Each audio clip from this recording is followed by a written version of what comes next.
I'm your inner dream monologue, and you're fast asleep, so I'll be quick. Great job using the Colgate Optic White Overnight Teeth Whitening Pen before bed. When used as directed, it gives you a visibly whiter smile in just 7 days. So while I fly and talk to animals, you're removing teeth stains with ease. Sweet dreams. And when you wake up, keep on living life to the brightest. Colgate Optic White. Find it at all major retailers. This episode is brought to you by Bumble, who says Valentine's Day is just for couples. Just because you're not in a relationship doesn't mean you can't get out there and live your best love life. That's where Bumble comes in. This February 14th, you can flip the script and give those relationshipers a friendly dose of FOMO. Say no to staying in this Valentine's Day and yes to more. More dates, more first kisses, more gossip for the group chat girlies. Do Valentine's your way. Date now on Bumble.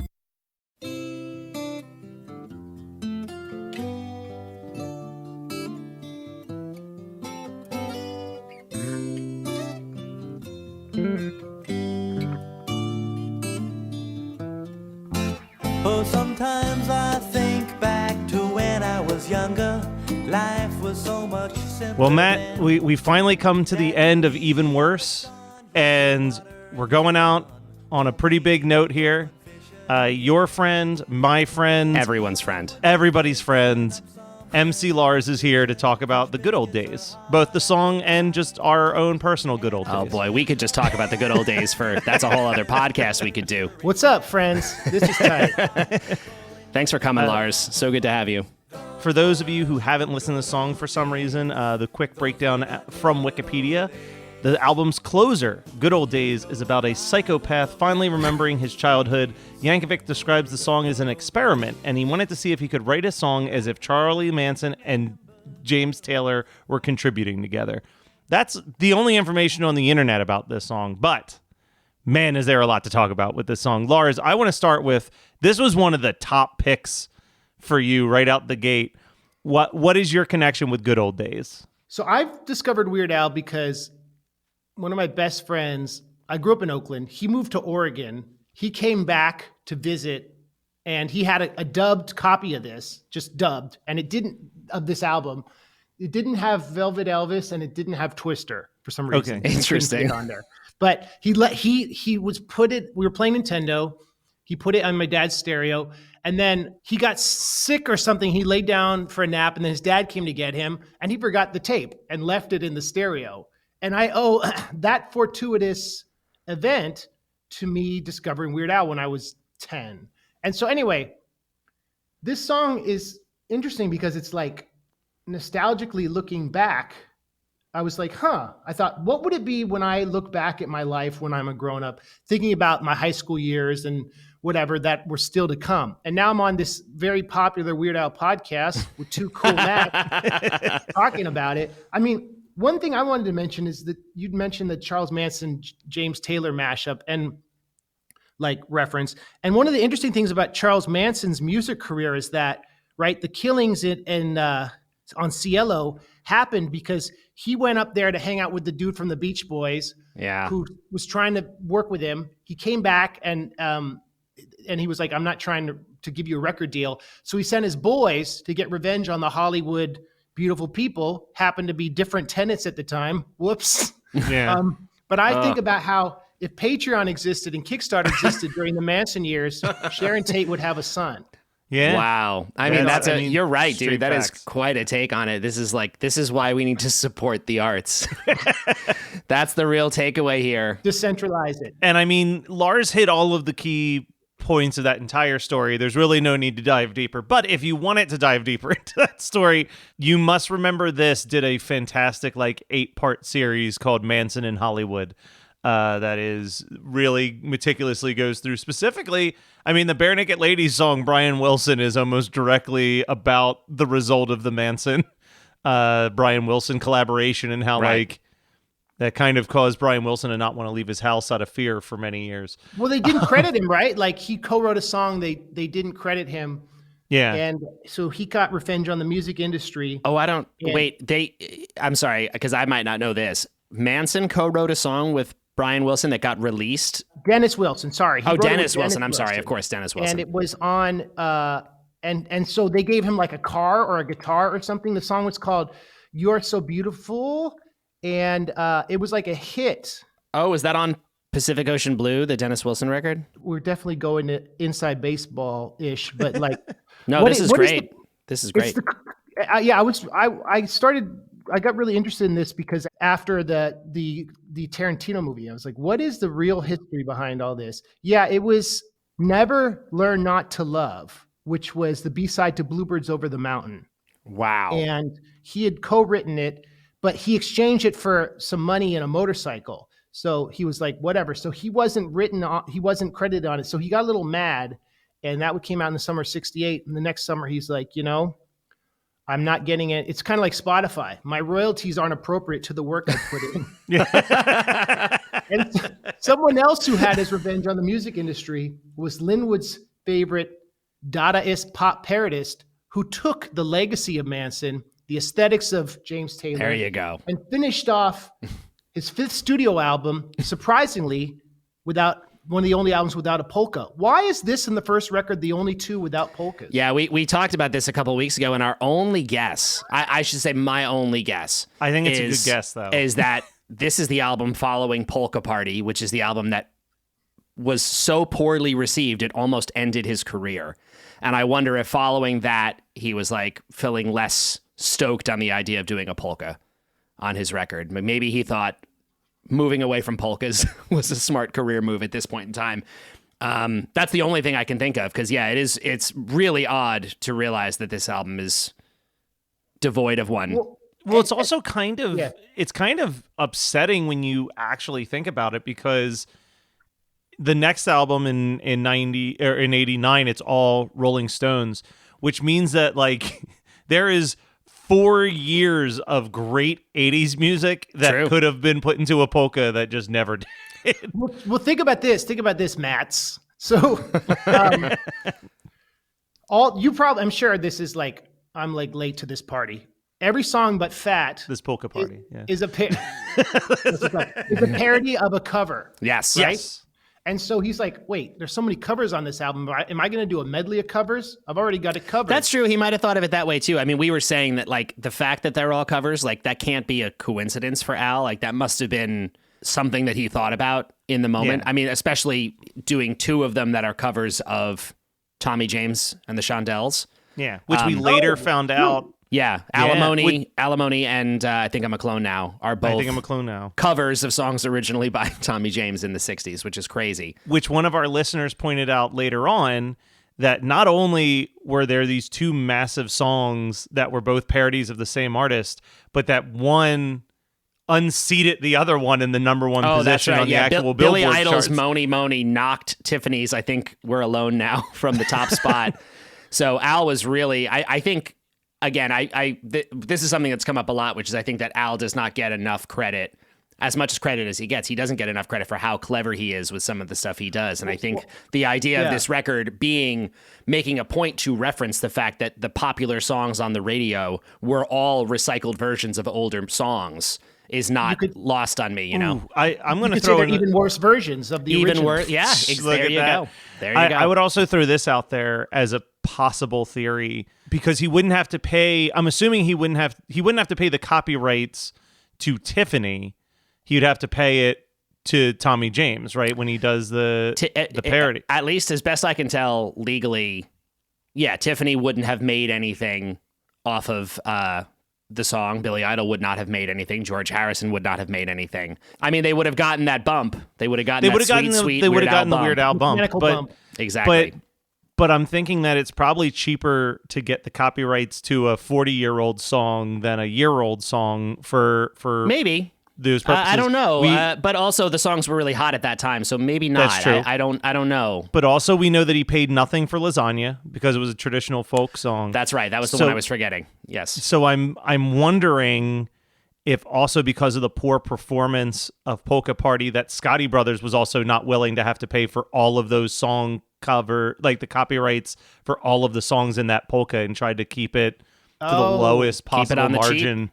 Yeah, that's true. We also talked about how on Polka Party, Scotti Brothers had him do Living in America, which was a song that they owned.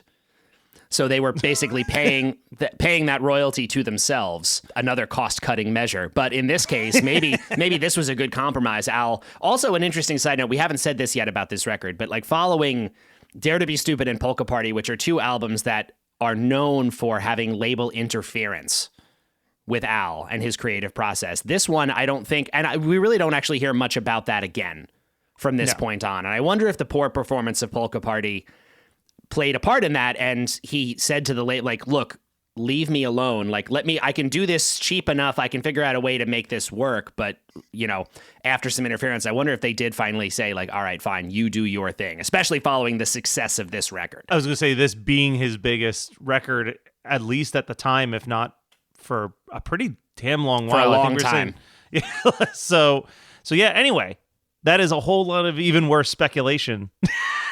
So Twister's his first rap parody, right? Yes, it is. Which we also talked about because a lot of people tried to say it was Amish Paradise, and that's just simply not true. Or Isle Thing was the next one, right? And then yeah, you could sort of count.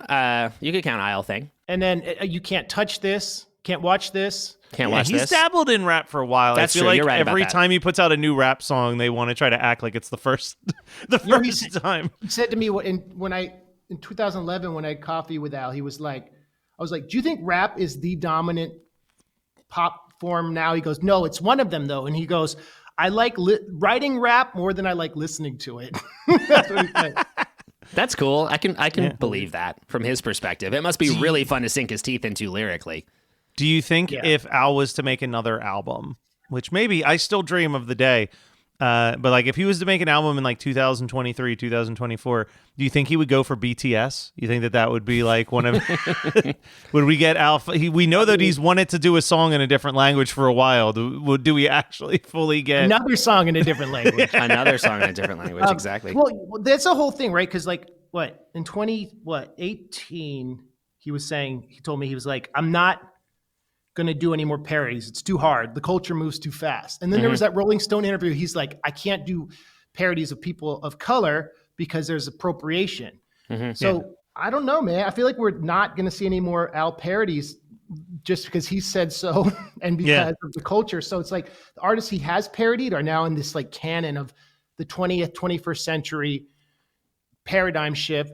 So I think, there's a lot to speculate on, Matt, because like BTS, that'd be great in a foreign language. Like, be interesting to hear him do a lot of things, but doing it's like doing Megan Thee Stallion or something. There's like being like a 60-year-old white cisgender hetero dude is now it's tough, problematic, and he admits that. Which so props to him. But I don't know.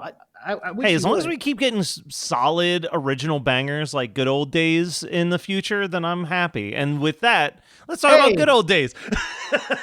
Agreed. So, do you find on this podcast you have to we know you like all about the Pentiums, but this episode is on Velvet Elvis, Gerald. Well, we try really hard.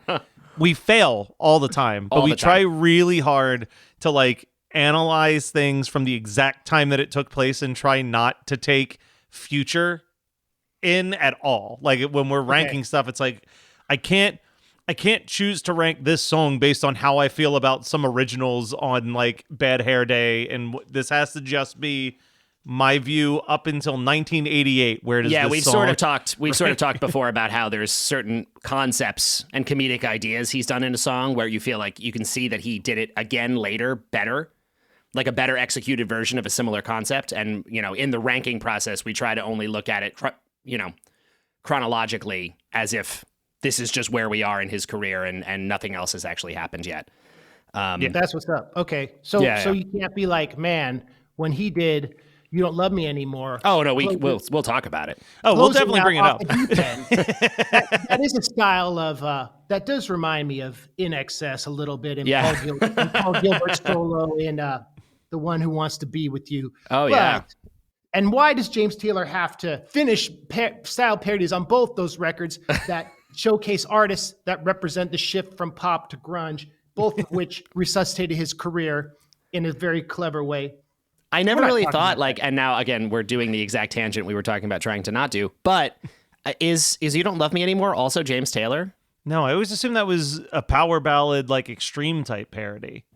I thought so too. I was researching it though. I was like, I googled James Taylor Weird Al and maybe some. It's definitely the sort of thing where you can like any sort of a gently sung song with an acoustic guitar. You could say is James Taylor. I'm going to tell you right now, Lars. This feels very. I mean, I think this there's is no disputing undeniable. this. This is James Taylor without a doubt.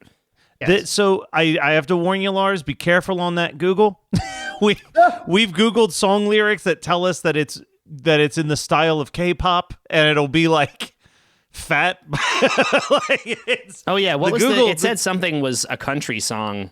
Good Enough for Now. It was claiming as a country song. No. Well, Good Enough for Now actually is kind of a country song. It was something. Oh, then it was one of those days. One of those days. One of those days was a country song. I was like, I don't think so. What was it? I was going to say real quick, off the record. Yeah. When you get to Smells Like Nirvana, Danny Goldberg, this is completely sorry, I'm doing what we said we weren't to. Danny Goldberg, who was Kurt Cobain's manager, wrote a really good book about being Kurt Cobain's manager. And it's called, what's it called? It's called Serving the Servant. Anyway, this is like alpha, meaning like trivia people don't realize. He has a whole section on how Cobain hated the video. And hated Smells Like Nirvana, the video, and was not trying to give him approval. He's like, I like the song. I don't like how Al parried the baby on the cover because he's taking advantage of our brand, even though Cobain had approved it. And he said, the video makes fun of our fans. And so Danny Goldberg had to chase Cobain on tour, and in a heroin-induced haze, Cobain was like, okay, he can release the video, but like it took him forever because Cobain was not happy about the video or the book. Because the whole story is, it's funny, it's not going to be about food, right, Al? Haha, we love it. Oh, it's great. But he was like very salty about it. Maybe that was the heroin talking.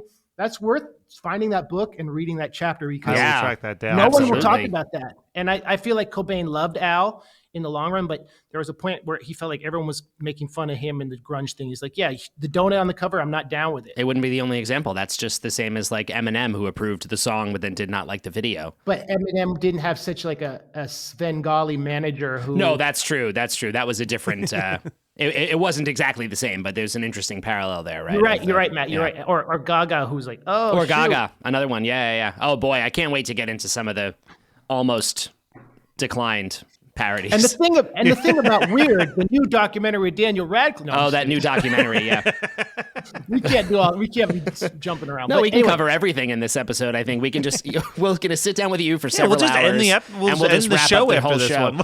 And the song that Weedus did with Weird Al, where Matt's playing bass with Weird Al. There you go. Yeah. No, we're gonna get into all of it. You'll be back on here because I do have on the long list of like everything Al did. True Player for Real's in there, baby. That song, yeah. Al doesn't have too many guest features. Yeah, you were the first. That was my first like connection to Al professionally in any way was through MC Lars, who got Al to guest on a song that also had Weedus guest on it, and we did it through the magic of the internet, and we weren't ever in the same room. But boy, was that a treat! My goodness. And you know what's interesting was it's tight. Brendan from Weedus does not play a Fender. But good old Mr. Fender ran the corner grocery store. And I always thought about how... I love that line. I didn't realize that later when I first got my Fender guitar, I was like, oh, that's funny, Al. There's a similar thing on Insane Clown Posse's song Halls of Illusions, speaking of collabs, that has Slash from Guns N' Roses, which was the first single from Great Milenko, which was released by Hollywood Records. Disney reclaimed it. Disney had boycotts because the Baptist church didn't like that they had a day for gay families. So then Hollywood Records dropped ICP, then they got signed by Island. Anyway.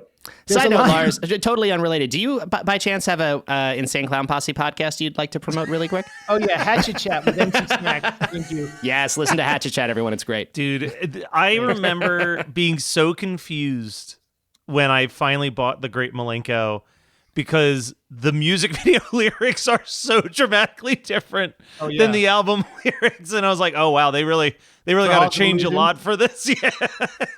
Yeah, and your daughter got blank stains on her back, and they both smell like S and live in the gutter and sell crack to each other. That's an example of an Emily Dickinson slant rhyme showing Diamond J's love of the transcendental. No, but my point is, here's the point that I brought that up. You're like, Lars, did you take your ADD medication? No, you're doing everything right. So he goes, guess who's back? It's Mr. Clark, the dirty old man from the trailer park. Mikey Clark produced the record. Okay, So all right. it's a funny shade towards Mike Clark. So I think about good old Mr. Fender, who ran the local grocery store. Did Steve J have a Fender guitar? What inspired that line? It is interesting that he chose to do the Mr. Fender. I mean, it's a great little bit of rhyme that I can still remember. Good old Mr. Fender. I mean Jim West, not Steve J. Sorry. Jim West. No, that's okay. Yeah, I mean, get it together, Lars.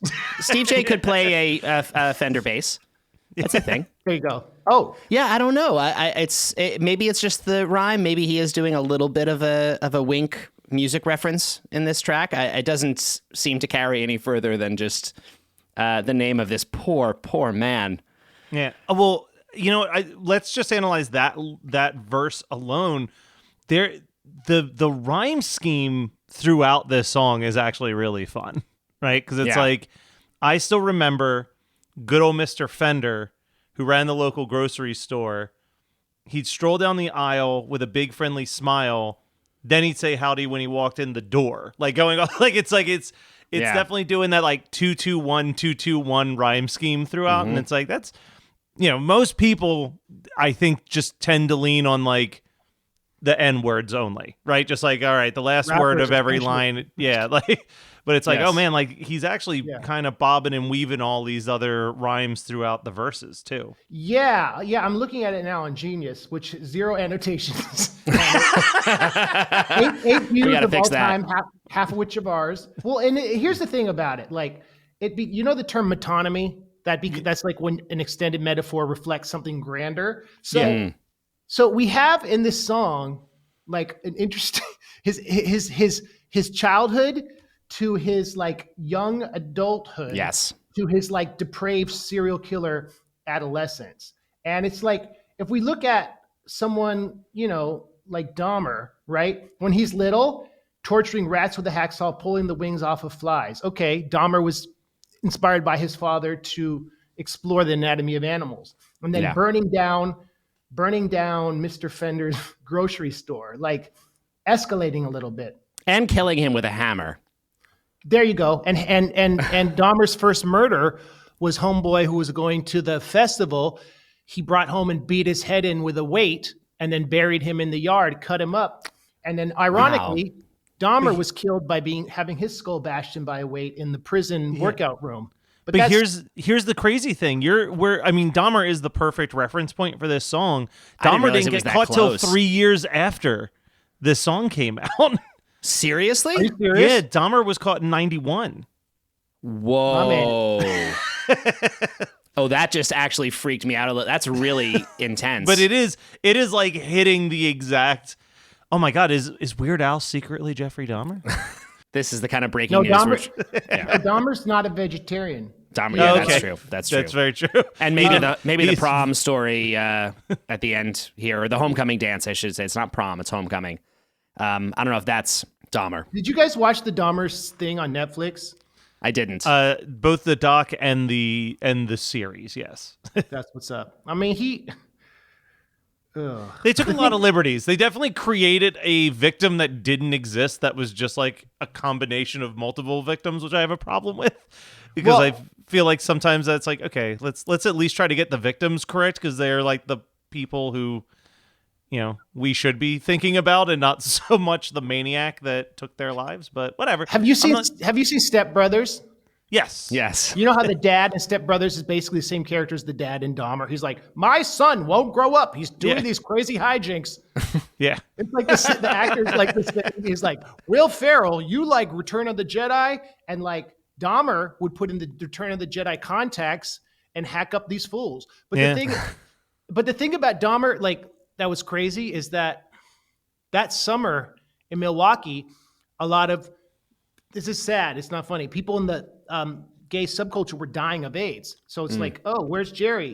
Oh, he's sick. He died of AIDS. So it's like people were disappearing, and the racism and everything like allowed him to perpetuate these atrocities. Oh yeah, he should have been caught a million times over, but he was, I assume very intentionally, although he says otherwise, very intentionally was picking people that no one was going to be quote unquote looking for or taken seriously for them being missing. Like, it was a very predatory, fucked up thing. Matt, if you go on, you guys know ChatGPT, the AI thing? Yeah. Yeah. If you ask it questions about Dahmer, I asked too many, my account got banned. I was like, what are the similarities between Dahmer? I'm like, what are the similarities between Dahmer and Gacy? And they're like, well, one kept him under the beds, one kept him in the bathroom, one got blah, blah, blah. And they're like, asking questions like this are inappropriate and a violation of our terms of service. You cannot. And I'm like, what are some funny things about Dahmer? Compare Dahmer to Pol Pot. And they're like, these comparisons are not appropriate. So I got my account banned by asking too many Dahmer questions. So I used my AOL email account to make a new account. So I was on there. I was like, can I ask questions about good old days in ChatGPT and Dahmer, or do I want to get shadow banned again? Oh my God. Holy shit. God.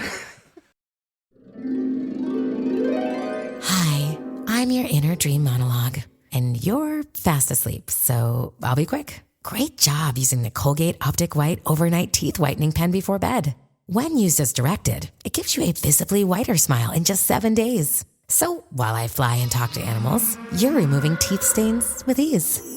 Sweet dreams. And when you wake up, keep on living life to the brightest. Colgate Optic White. Find it at all major retailers.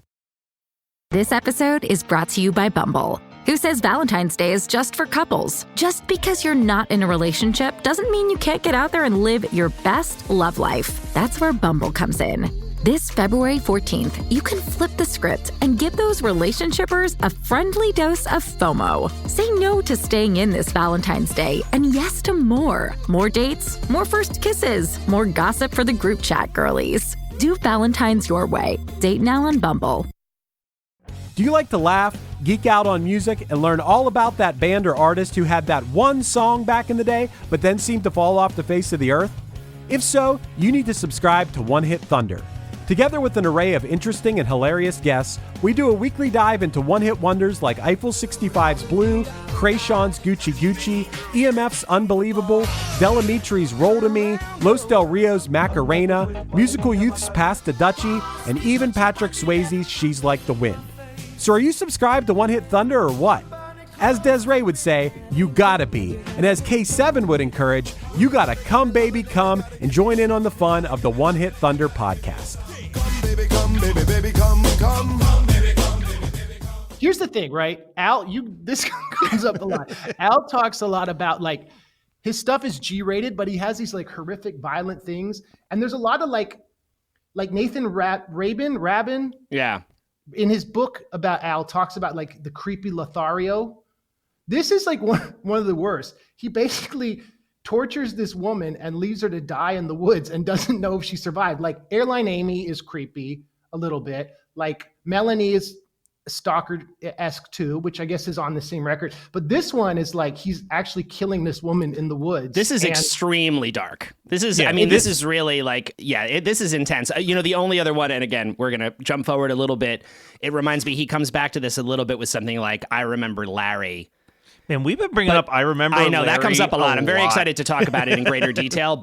And even in that song, I mean, it's a disproportionate response, but at least the whole setup is that this guy kind of deserves it. Yeah. I mean, that's the setup of the song. This is a psychopath just chronicling the horrible things he has done to people Al has gone out of his way to make clear are totally innocent. Yeah.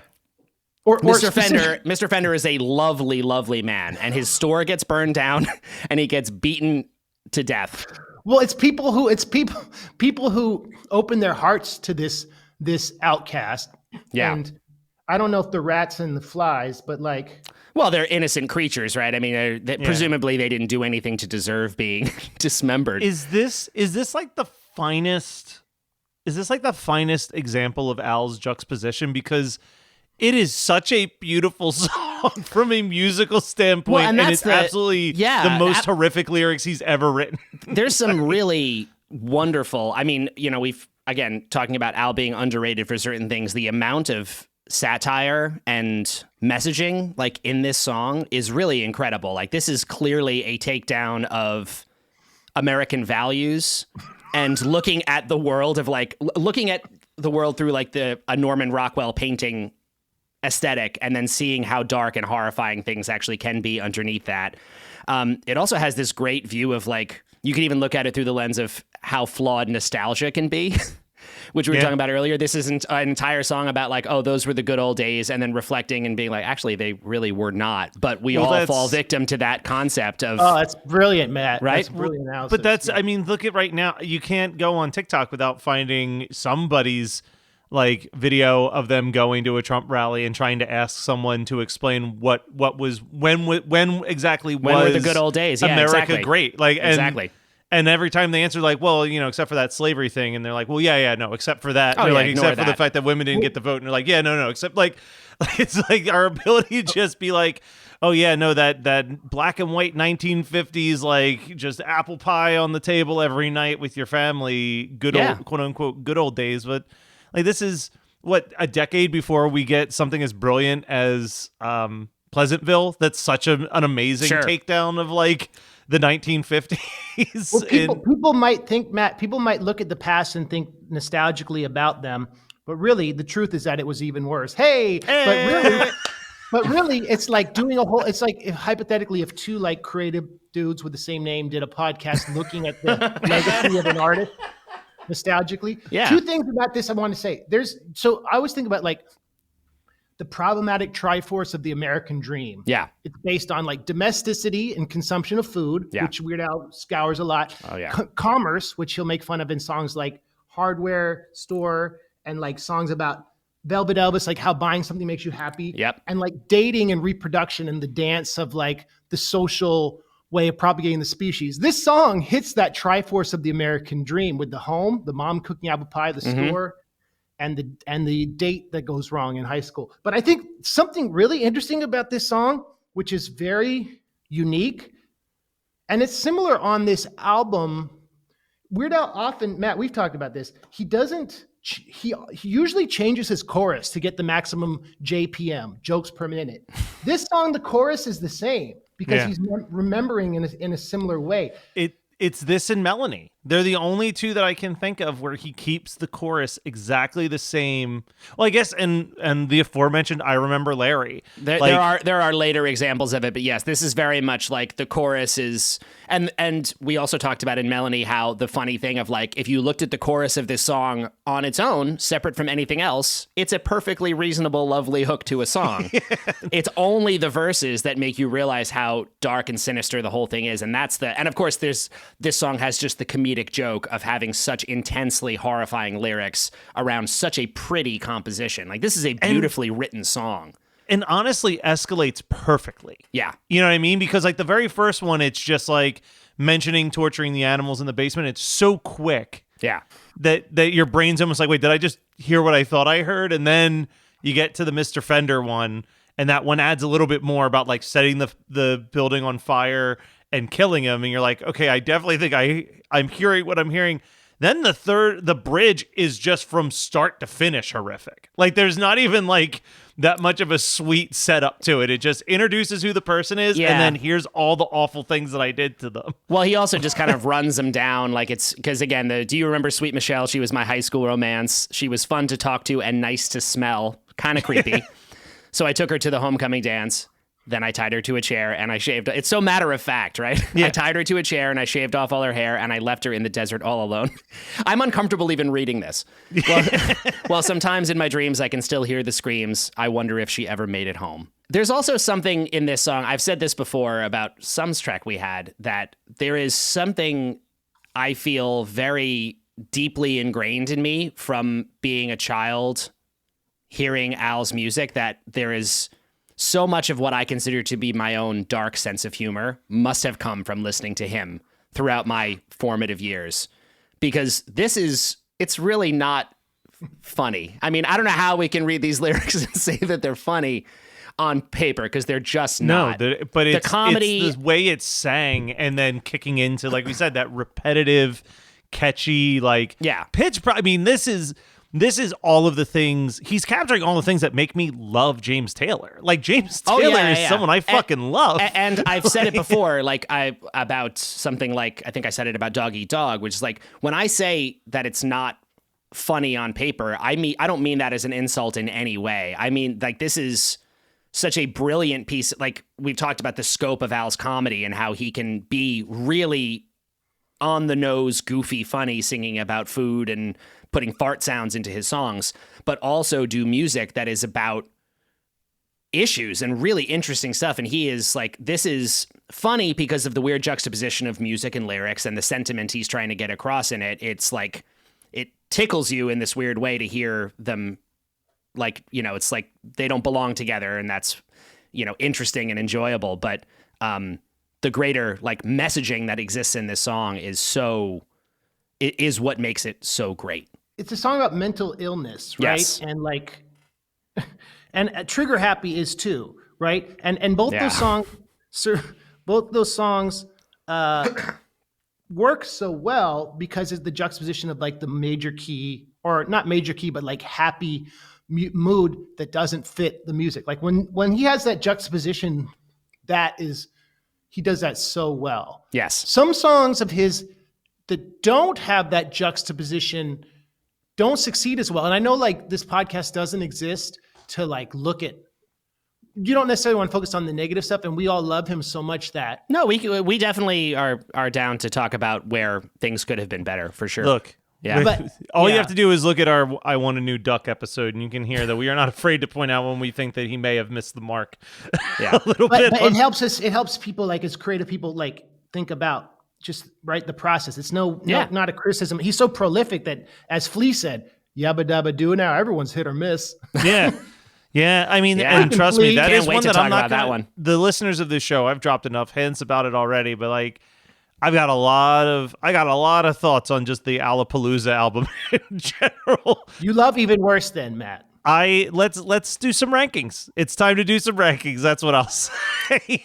Matt, where do you want to put Good Old Days? We'll start there. I think for me, I've probably made it clear, but if I haven't, I think this is fantastic. I really, really love this track. I think this is like, I don't know, it's so scathing and so, I don't know. I've heard this song so many times, and listening to it in preparation for this episode, I still was struck by how incredibly grim this song is, and also incredibly beautiful. He goes to that awesome, this is something of it, he like that chord he goes to, that the band goes to at the end of the chorus that goes with a good old day, like that chord that the guitar goes to is like a flat 7 or a 4 over the, I don't know, there's just some composition tricks in this song that are fantastic, and the harmonies. I'm going to steal them. The chorus the vocal are harmonies in the unbelievable. chorus, and when the backing vocals come in and do the high school romance, like all those little, like, it's just so well done.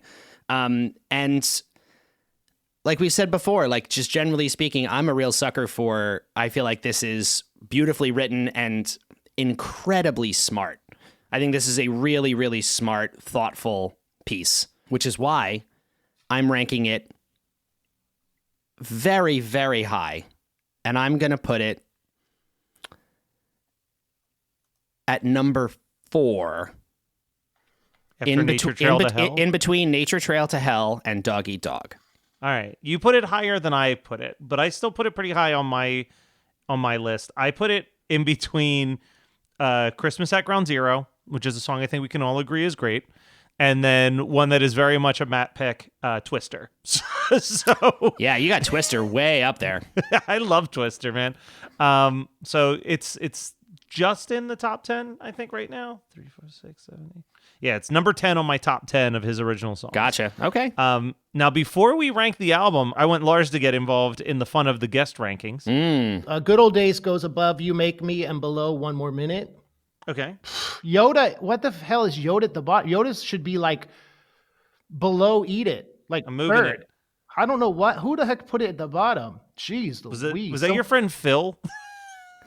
Who moved Yoda down? It might have been, yeah. I think it was Phil. I think he dropped Phil that to the Jimenez? bottom. No, not Phil. Not Phil Jimenez. Different Phil. Yoda, it's like, speaking of Empire Strikes Back and Dahmer's contacts, Hey, yeah, there we go. Melanie's better than Eat It. I don't know. Well, you saved Yoda. I know. You You'll say, be yeah, back I would say on. that's the thing. Someone's got to. We've had people do wild things where they're like for whatever reason they're like, I want slime creatures at the bottom. Well, It's the like, best why? move. He's like, I don't know. The best move I've seen yet was when Jim came on to do Living with a Hernia, and he put it at the bottom of the list, and then dropped one song just below his own pick. Yeah. Wait, Jim, you had Jim West? No, not No, Jim no, West. no. We haven't my had friend Jim West on yet, although I would love. I would Look. love nothing more. Jim West, if you're listening, please come on our show. Open How about call Jim's to brother everybody. Kanye? Kanye's Kanye on West, the, if you're listening and you want to come on our show, we'll at least consider it. If you want to talk about an Al song, It'll mostly be a no, but we'll edit it heavily. At least that's what Kanye West keeps telling me. Hey, yeah, there you go. Hey, Matt. Yes, which one? or both. Both Matts. Yes. Both Matt. Can I share a quick story about Of Even course you Worse? can. Yeah. That kind of bookends of my childhood. I would love that. So my boy Galen moved to Oregon. Didn't see him much after that, but Weird Al stayed with me forever. 5th grade, I went to Catholic school after that. Wasn't feeling it. Wasn't tight. My friend Jason, who's one of my best friends, in art class, you had to cut up collages, and he found an old Newsweek, and he found a review of Even Worse, cut it out, and gave it to me. And it was the first time I'd seen any like physical mainstream press about Weird Al, and a picture of him. And my friend Jason on Halloween in 8th grade was killed in a car, a drunken on Halloween, like by a drunk driver. Oh, and I always kept that article because it was like he had cared enough to cut that out and give it to me. And it was like a way of showing he did something he wasn't supposed to from the art room, that he cared about my interest in music. And I thought about how like music can keep us together. And even after we go, these artifacts that piece together like our heart and things that give us solace have a lasting, like they go on past us. And so this album to me is like this really interesting encapsulation of these signposts in my childhood that like adolescence was going to be finite, music would always be there, and the stories that we tell and the songs we write have more meaning than just being something like on tape or digital. And so that's what I think about. It's like the good old days. It's like as a kid, I'd look forward to what is my life going to be like when I go to the prom and blah, blah, blah. Of course, I'm not going to be horrific like this, but like thinking about nostalgia in the future and then looking back about how this album encapsulated a really important, pure love for music that's been connecting to all my friendships, and like doing this podcast is really special to me. So yeah, Jason's memory lives on in my love for this album. So I love wanted that. to share that. No, I'm really glad you shared that. You know, it's funny. We've talked. Thanks for listening. We've talked before on this about it's just amazing. I kind of knew it already, but having the guests on and stuff, you just realize like the number of people in the world, especially at a young age, because a joke we've made before is it's like, it seems like for the last 30 or 40 years now, there's not like a 10-year-old boy in the world who did not have a moment where he heard Weird Al and just his mind exploded with how it could be so good and so funny and so clever.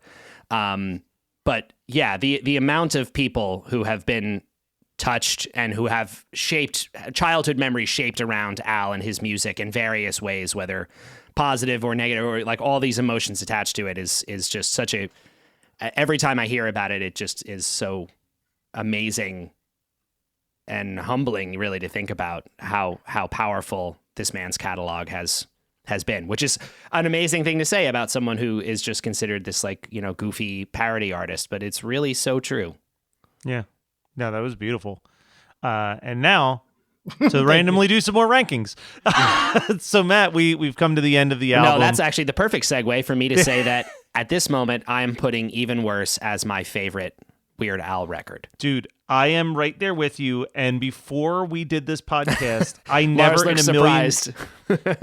in a million years thought that I would rank this above Dare to Be Stupid. But whereas Dare to Be Stupid, I think, is a very good album that has a couple tracks that I could do without. There is not a song on this album that I would wish to not exist in the universe. That's exactly the same rationale I have. I think that Dare to Be Stupid has probably higher highs for sure. But this is the first Al record where I think that there's every single song on it is solid.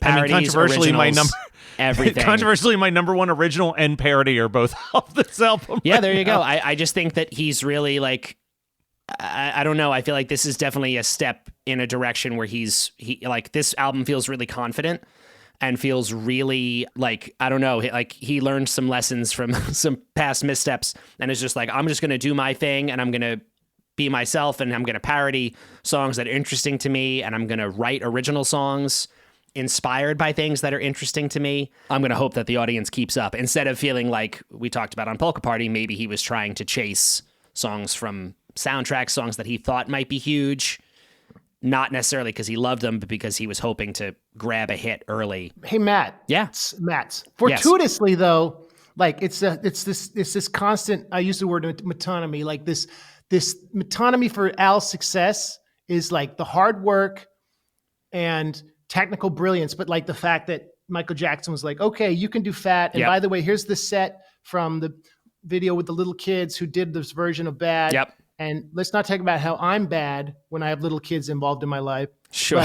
But the fact that set was available, that got Al his second Grammy. Mm-hmm. You know, it's like sometimes Al hits the brilliance again, but doesn't have the right pop culture zeitgeist to give him that momentum, like or the right goodwill, like Couch Potato, right? That always. I was going to say, I feel like that's something that's going to come up later, where in theory he did nothing really wrong, and somehow the album just came out at a moment where it was just like, it's just not going to work for you this time around. And yeah, no, you're right. You can do, I mean, this is something all artists face, but Al being someone who tackles pop culture directly, he really suffers from it. It's like sometimes you can do everything right and it just will not take off, either because of outside forces or just the way of the world at that particular moment in time, you know? Sometimes you drop from listening to lightning, or sometimes someone speeds up your hit song on TikTok. Sometimes and you get 20 grand of royalties in a month.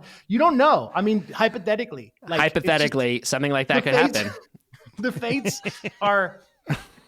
Al rides that wave well, and yeah, that's why he's been doing it so long. Matt, wait, what's your favorite original of all time? Of all time or up until this point? Well, you're saying my favorite original of all time is on. Up to this point, I actually am wrong. I forgot that I ranked it at number 2, but Melanie and Dare to Be Stupid are like head to head right now for me. And your favorite parody is which? I Think I'm a Clone Now. Okay, clever song. My favorite parody still remains to be Yoda, but my favorite original right now is still Dare to Be Stupid. Yeah, that's what's up. I Think We're Alone Now. The song. So Tiff, my friend Sean, who directed my Ahab video and the Guitar Hero video, he did a great documentary called I Think We're Alone Now about two. Oh, I forgot you knew the guy who made that. We talked about that on the episode. Of course. Oh, okay. I forgot that you knew the guy who made that movie. That's a great documentary. Sean Donnelly. Anyway, you guys are tight. And wait, are we going to do the album list thing? Oh, no, you already did. Yeah, we already did. I put it at number 1. Yeah, that's it. Yeah, number 1 for both of us. Our albums have the same number 1. Matt will hate that for. I don't like it when we agree. Well, your number 1 album is both Dare to Be Stupid? No, even worse. Both of you. Yeah, we both just put that at number 1 on our list. But before that, Matt had Dare to Be Stupid at number 1, and I had In 3D at number 1. Ultimately, at the end of it, you'll probably have a different favorite album. Everyone's going to be like, oh, Bad Hair Day. I was 12 when I remember Larry came out. Bad Hair Day is pretty high up there for me. But I really like how he did They Might Be Giants. I'd never heard of They Might Be Giants. Stop quoting my actual takes. All right, well. Alternative Polka. Oh, the Beck thing, because he was going to do Schmoozer and then couldn't get permission from Beck. Oh, so he used the riff for the intro. You're just ruining all of my takes in 3 months. We're officially having MC Lars back for every episode of Bad Hair Day. Why did Beck not release? Why did Beck say no to Schmoozer again? I think he was just like, I'm sick and tired of basically the same thing, the Kurt Cobain situation, where it's just like, everybody is making me into this like Billboard child for a generation that I don't want to be the Billboard child for. But Beck was so new in his career. He also turned down Dumb and Dumber. They wanted Loser to be the opening credit song for Dumb and Dumber, and he said no. And then later on, he was just like, I was just so sick and tired of being like, hey, it's the Loser guy. Yeah. So. Okay. And he was saying that he didn't want to be but this is weird. This article saying he didn't want to be a joke band. Yeah. I don't think Beck thought that he was ever going to have another hit at that point. I think that he was like, this is the best that I'll ever get. There's a funny, and again, now we're gonna have you back for Bad Hair Day, as we've already established. Don't worry, but we're gonna block out a whole week. But that's a thing. I know that happened with They Might Be Giants as well. I know that they were actually, like, when he did that parody, they were somewhat concerned because they have always been, I would say, a little too nervous that they were considered like a novelty joke band, and that Al doing their style was right. It hit them right in a spot of insecurity about like, we don't want the style parody. Wait, did they do everything you know is wrong? Yeah. But they felt insecure about it. They felt insecure about embracing it because they thought that validated. I'm speculating a little bit here, but based on little mentions of it that they've done in interviews, that they were not stoked to be considered. They were not stoked for people to think like, oh yeah, Al and They Might Be Giants. It's the same thing. Yeah. They didn't love that. I know that my friend saw them live at Penn State one year, and it was like at the peak of Malcolm in the Middle, and he said they literally got on stage and just played Boss of Me like right out the gate. Mm-hmm. And was just like, so that's it. They used to play it all the time, but they never. It was never really like a closer or a big thing. Yeah, they were just like, that's the song. If that's what you're here for, you're free to go. Because they just like didn't. They did not want to deal with like people who didn't know the band, like waiting for them to play that song. So, sure. It's like Weed is starting with the "oh yes" during the opening part of his set. It's so true. We used to do that. We used to do the sound check. To be fair, we needed to do a sound check because our sound system was so terrible back then. But that's a whole other story. But yeah, we would open with like the very tail end of Teenage Dirtbag, like just a couple seconds of it, and be like, "Does it sound okay?" And then everyone's like, "Woo!" And then we can play a show. And then they know that we actually, people thought that maybe we didn't play the whole song. I remember people being like, they don't even play the whole song. I was like, if you stayed till the end of the show, you would have heard the whole song. Hey, Matt. Hey. So the two polkas that start with approximations of a different style are Polka Your Eyes Out with Cradle of Love, another Billy Idol flavor, and Loser. Loser being because they'd already started work on Schmoozer, and Jim West's beautiful slide guitar work was immortalized. They had to use it. What other parodies start with like humorous approximations of the original? Those are the only two, I think, right? Other polkas? So. Yeah, polkas that start with them doing the actual genre. And then that's a good question. Hey, you know what I'm saying? I can't think of any other ones. There might be one, but I can't. Maybe in one of the later ones, but I mean, I think no. I think those are the only two. I think you're right. I think you're right. I can't think of one right now. And the only other musical moment that happens media race or whatever midway is the closer kick snare in the middle of alternative polka. They don't do that again. I mean, do you count the Bohemian polka where they do the like this is the real before it kicks in? So this has been great. I want you all to check out the new Wheatus Patreon. I want you to support Matt's 47 podcast. Yeah, thank you for having us on your show, Lars. But beyond that, where can people go to support MC Lars? Yeah. Patreon.com/MC Lars, 2 new songs a month. And what was that Hatchet Man podcast again? And Hatchet Chat. There you go. Chat. In all seriousness, like we have been, we met, what was it, 2007, Lars? We started touring together. It's been a very, very long time, and you are sincerely just one of my favorite people in the world. I can't even tell you guys how many laughs we have had traveling around together over the years, and I'm so happy to have you on the show. You are also, again, a truly an Al expert. Of your own. You gave me a hard drive of all like lost Al rarities, and I'm literally holding it in my hand. This is how close I keep it at all times. It's in my hand. This is it. I'm holding it. I mean, did you listen to him? Oh, There's some stuff there you hadn't heard, right? Oh, there was so much, dude. Are you kidding me? Like did you give it to Matt, the other Matt? I've been sending him stuff from it as we go, but there have been things I found on it.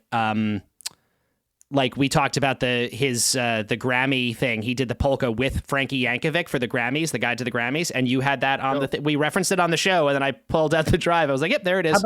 How about his only like R-rated joke? If I could make love to a bottle, okay, that one. Time in a bottle parody. You remember that? I do remember it. We haven't actually talked about that one on the show yet, but we will, and we're gonna have you back because you have so much great insight in all this stuff. And Matt, thanks for playing bass at my wedding.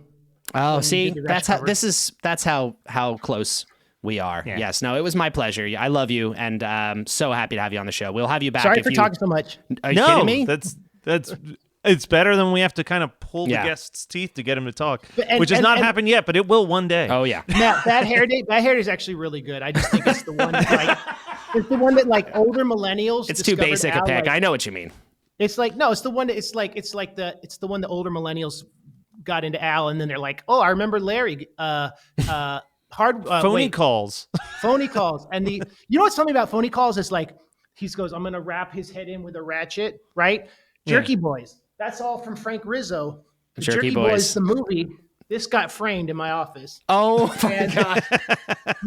My son Atlas came down here, and I go, Atlas, that's Frank Rizzo, because he knows Rizzo the Rat from Muppets Christmas Carol. And he goes, why is Frank Rizzo yelling? And I go, why do you think, Atlas? He goes, is he sad because his mommy's not there? And I think a solid guess. That's why we torture rats. That's why we burn down stores, and that's why we murder people, because we don't have enough love at home. Thank you for having me on your podcast. Peace.